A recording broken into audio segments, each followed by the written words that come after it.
ስላሴ ቲዩብ ሂስትሪ ኦፍ አጠበሪ ቮሊዩም 6 ፔጅ 111 ላይ ነው የሚገኘው ታሪኩ። እንግዲህ ጅብሪል ያላመጣለትን ሙሐመድ ተናግሮ ከዛ ጅብሪል መጥቶ ከተቆጣው በኋላ ሙሐመድ እንደዚህ ብሎ ነበር። The messenger of God said ያላህ መልእክተኛ እንደዚህ አለ I have fabricated things against God and have imputed to him a word which he has not spoken እኔ በአላህ ላይ ቀጥፍ ያለሁ እሱ ያላበጣልኝንም ቃል ተናግር ያለው ብሎ ተናገረ። ቴንክ ዩ ሙሐመድ ምን አለ? ፈጣሪ ያላለኝንም ብያለሁ፣ አምላክ ያልነገረኝንም ተናግር ያለው። ስለዚህ ቀጣፊ ነው ብሎ ያስቀመጠልን ማን ነው? ታላቁ ሙፈሲር ኢማም አጠበሪ በ310 የነበረ። አሁን እሺ መረጃ ማምጣት አትችልም፣ ነገር ግን እንደዛ ብለህ ታምናለህ። ይሄ ውሸት ነው እያለ ነው። ይሄ ታሪክ ውሸት ነው፣ ቀጥፎባቸዋል። አክሱም ጽዮናውያን ላይ ቀጥፎባቸዋል፣ ዋሽቶባቸዋል። ለምን በውሸት እንዲጠሉ በውሸት ተፍጡራን መጥፎ ናቸው ይላቸዋል። ለምን እንደዛ ይላቸዋል? አንደኛ ያልሰለመ ንጉሥ ሰለመ ብላችሁ ለዘመናት ፕሮፓጋንዳ ዘራችሁ። ተነቆ ዝም ሲባል እውነት ወደ ማስመሰል አመጣችሁት። ሐሰት ሲደጋገም እውነት ይመስላል እንዲባል ማለት ነው። አንዲት አርኪኦሎጂካል ኤቪደንስ የለም፣ አንድም የታሪክ መረጃ የለም። ዝም ብለው ከዛም የቃረሟትን መረጃ ሰካክተው ነጃሺ የሚባል ሰለመ ንጉሥ ይለዋል። ነጃሺ ማለት ምንድን ነው እሱ ሲጀመርና ከዛስ የሌለ ታሪክ ይጽፉልሃል ማለት ነው። እሱ አልበቃ ብሏቸው አክሱም ጽዮን የተገነባችው ቅዱስ ሲሞት በሱ ሬሳ ላይ ነው።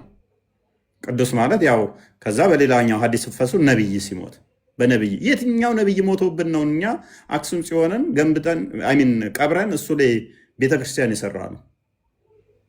ሙሐመድ ካልዋሸ እከሌ የሚባለው ነብይ እከሌ የሚባለው ቅዱስ እሱ መቃብር ላይ ነው አክሱም ጽዮንን የተሰራቸው የሚል ማስረጃ አምጡስ።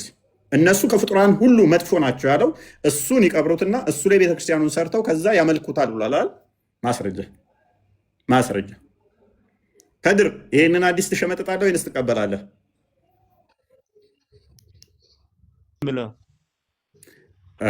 እኛ ክርስቲያኖች አክሱም ጽዮንን የምናመልክበት እንትን ቅዱሱ ሲጀመር ማለት ነው።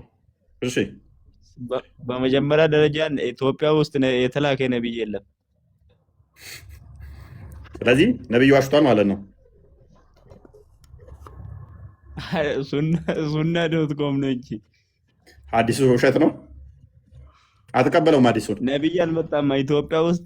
እስቲ ማን የሚባል ነብይ ተነስቷል? ኢትዮጵያ ውስጥ ነብይ የለም። ነብይ አልተነሳም። ኢትዮጵያ ውስጥ ነብይ የሚባል የለም። ስለዚህ ሐሰት ቅጥፈት ነው ማለት ነው። እኔ አልሰማሁትም። ኢትዮጵያ ነብይ ተነስቶ ያውቃል እንዴ? ከኢትዮጵያ እኮ ነብይ የተላከ የለም። ከእስራኤል ከተለያየ ቦታ ነው እንጂ ኦኬ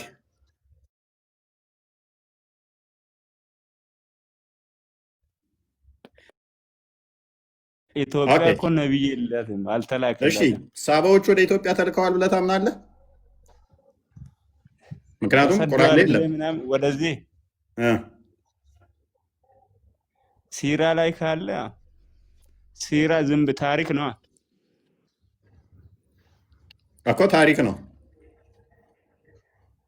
አዎ ሲራ እኮ ማመን ግዴታ አይደለም። መጥቷል ብለህ ነው የምታምነው አይደለም? ምን ብለህ ነው የምታምነው? መጥቶ ሊሆን ይችላል ሜይ ቢ ፕሮባብሊ። ኤኒዌይስ ያው ቁርአኑ ላይ ግን ምንድነው ሱራ 14:4 እንዴት ታየዋለህ? ካዳ ለሁሉም ለጎሳዎቻቸው ነቢይ ተልኳል ቢለውን ለጎሳ ሁሉ ለኢትዮጵያ አልተላከማ። ኢትዮጵያ በራሷ ሕግ ነው የምትተዳደረው ኢትዮጵያ። እኔ ነብይ ሆኜ መጥቼላታለሁ ትላለህ። ለእናንተ አሁን ልታደጋችሁ ነው። ሱራ 14:4 እኮ እንደዛ ነው የሚለው። ኢቭን በገዛ ቋንቋቸው እኮ ነው የሚለው። በገዛ ቋንቋቸው ከተባለ በኦሮምኛም አማርኛም ለተለያየ ነቢይ መላክ አለበት። እኔ እንደውም ደብል ነብይ ነኝ። ደብል ነብይ ነኝ። አንደኛ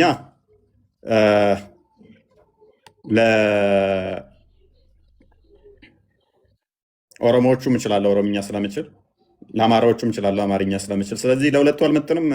ከድር ነቢይ ማለት እኮ ዝም ብለው አይደለም እኮ ኢትዮጵያ ውስጥ አሁን ተነስቷል የሚባል ስሙ ማን ነው? ነቢዩ ራሱ ስሙ የለም እኮ ኢትዮጵያ ተልከዋል። ለአፍሪካ ነው እንደውም ለአፍሪካ ነቢይ አልተላከም። የለም እኮ የአፍሪካ ነቢይ ከነጮች ነው። ፍቅር ሲዝም መጥቷል። አትቀበለውም? የምን አባቱ ነው የሚቀበለው? እንትን ቆራሌው ሰብስቦ ወንድ ላይ ዝም ብሎ ተፈላስመው ለምን ይቀበላሉ? እኔ ከየት እንዳመጣ ምን አውቄ ነው የሚቀበለው? ከሸይጣን ከጂኒ ይቀበል ከኢብሊስ ይቀበል በምን አውቀዋለሁ? ስለዚህ ለመጀመሪያ ተልካ ያለው ያለ እሱ ነው። ኬንያ ነው ያለው አይደለ? እሱ ነው ለአፍሪካ ተልካ ያለው የሚለው። ያ መሐመድም በነገራችን ላይ እንደዛ ነው የተነሳው። መሐመድም እኮ ያው ለመካና ዙሪያ ነው። ኤኒዌይስ ስለዚህ እንደዛ ከሆነ እዚህ አልተቀበረማ እሱ እኮ አክሱም ላይ አልተቀበረማ እዚህ አይደለም እኮ። ስለዚህ አክሱም ጽዮን ከፍጡራን ሁሉ መጥፎ ናቸው ብሎ የተናገረውን ይህንን ነብዩ አልተናገረም ብለህ ነው የምታምነው? አረሱና ዶት ኮም ነው እንደዛ ነው። እሺ ኪታቡንስ ትቀበላለህ? ምን አይነት ክታብ? ቡሃሪ ምን ይላል? ቡሃሪ እኮ ማመን ግዴታ አይደለም እኮ። ስለዚህ ቡሃሪንማ አትቀበለውም፣ ተረት ተረት ነው ብለህ የምታምነው? ለምን መሰለህ? በቁርአን ላይ የማይታወቁት መጽሐፍ ስለሆኑ ቡሃሪ የሚባል መጽሐፍ የለም፣ ሙስሊም የሚባል መጽሐፍ የለም። ስለዚህ መቀበል ግዴታ አይደለም። ያለበለዚያ በግድ ተቀበል የሚል ካለ ደግሞ እንደዚህ የለም። እንደዚህ በግድ መጽሐፍ አንድ ክታብ ነው። ክታብ የተባለው አንድ ክታብ ቁርአን ነው። መልካም እሺ። አይ መጽሐፉን እኮ አይቀበልም። መጽሐፉ ፈልጎት አይደለም። አክቹዋሊ ክርስቲያን ቡሃሪን ትቀበላለህ? ቡሃሪ የታውቀዋለሁ ነው። ዌብሳይት ብቻ እንዳይመስላቸው ብዬ ነው። በመጽሐፍም የተከተበ ነው። አሳያቸው። አይ ሱና ዶት ኮም እና መጽሐፍ እኮ ምንም ልዩነት የለውም። አንድ አይነት ነው። ምንም ልዩነት። ሱና ዶት ኮም እንደውም አንዳንዴ ሊዋሽ ይሞክራል ለሙስሊሞች ብሎ ያዳላል። አፕዴት ያደርጉታል። መጽሐፉን መጠቀም ብዛቶቹ ለመረጃ የምፈልጉ መጽሐፉን ተጠቀሙት። ማን ነው የዘገበው? የአነዲስ ክርስቲያን ማን ነው የዘገበው? አረ በጣም ብዙ ሰው ነው የዘገበው። ያልዘገበው የለም።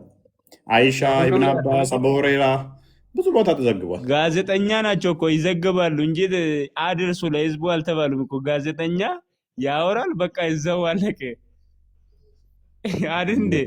ቃለ ምልልስ ስታደርግ አሁን የሆነ ነገር ቢጠይቅ መጽሐፍ ላይ መቀመጥ የለበትም እኮ አይደል እንዴ? ያ እና አሁን እያወራንበት ያለው ሀሳብ ምንድን ነው? መጽሐፍቶቻቸው ላይ በነገራችን ላይ ሙስሊሞች ቡሃሪ ሀዲስን ከቁርአን ቀጥሎ ትክክለኛ መጽሐፍ ነው ብለው የሚተዳደሩበት ትልቅ መጽሐፋቸው ነው። ሊክዱት የማይገባ። ከዚህ ውስጥ አንድ ሀዲስ መካድ ከእስልምና ያስወጣል ብለው ያምናሉ። ከእስልምና ያስወጣል ይላሉ ኡስታዞቻችሁ የውሃብዮች። በተለይ ቡሃሪና ሙስሊምን ሳሂህ የሆነ ሀዲስ መካድ ከእስልምና እንደሚያስወጣ ብዙ ጊዜ ይናገራሉ። አንደኛው ምን እንዳላጣቅም እንዴ ብሏል። አስለምጣለሁ። ቆይ ከእፎይ አትለይም አዲስ ማትቀበል ከሆነ እፎይ እናንተ አንድ ነህ ብሏል።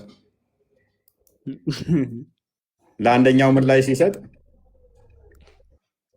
እኔ እኮ ነኝ ምሳሌያቸው። የሆነ ቪዲዮ ክርስቲያን አይተዋል። ስጋህን ነው የምንበላው ያለውን አሰማቸው። በሰነ ወላሂ እፎይ የሚባለውን ሰውዬ ማለት ወላሂ በቃ እንዲህ አይቼ ወላሂ በጥይት መትቼ በገለው ወላሂ ደስ አይለኝም። በጥርሴ ካላኘኩት ደስ አይለኝም። በቃ ወላሂ ኧረ ወላሂ እኔ ወላሂ በቃ እንዲህ እሱን አንዴ ገድዬው ሞት ደስ ይለኛል። በቃ ምንም በቃ እሱን ገድዬው ሞት ወላሂ ምንም እንትን አይለኝም። ምን አይነት በዓል